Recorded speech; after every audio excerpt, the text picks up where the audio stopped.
धन्यवाद उपसभापति जी। आपके माध्यम से आपको, जब मैं लोकसभा में थी 2018 में भी मुजफ्फरपुर बालिका गृह कांड जिसमें 34 बच्चों के बलात्कार की बात सामने आई थी, सीबीआई जांच हुई थी।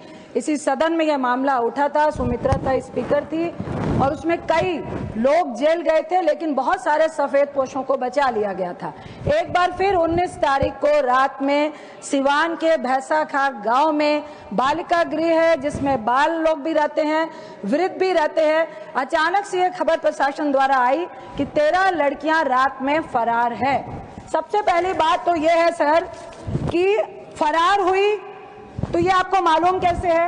अगर फरार हुई तो वजह क्या थी?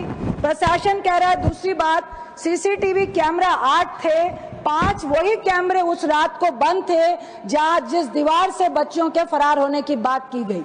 तीसरी बात, वो दीवार 20 फीट है, उसके ऊपर तार लगी हुई है, तो वो बच्चियां भागी कैसे?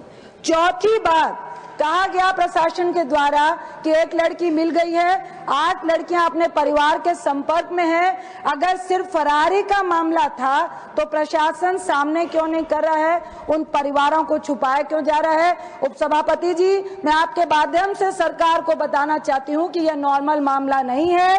पहले भी लगातार शेल्टर होम में सेक्सुअल हरासमेंट, उनके साथ बहुत तरह की हरासमेंट होती रही है। ये वैसा ही मामला लगता है। मैं आपके माध्यम से सदन को संज्ञान में लाना चाहती हूँ, एक बार फिर से सीबीआई जांच होनी चाहिए। मैं तो कहूंगी कि एक स्वतंत्र कमेटी बननी चाहिए जो देश के तमाम बालिका गृह की निगरानी करे, स्वतंत्र निगरानी करे। सर, इसको जब तक आप कहेंगे ये मामला सदन में आ रहा है, तब से वहां लीपापोती शुरू हो जाती है।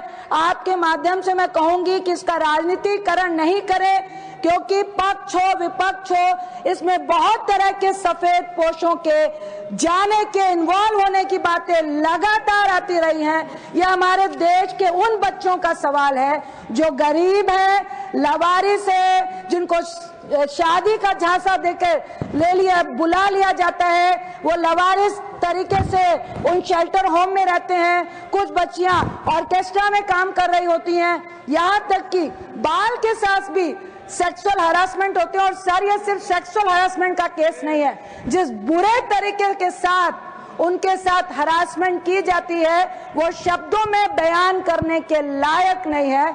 इसलिए इसको सरकार बहुत गंभीरता से ले और इमीडिएट, जो वहां के डीएम कह रहे हैं कि मामला गंभीर है लेकिन बच्चियां फरार हुई हैं, तो ये ऑथेंटिकेशन वो कैसे दे रहे हैं?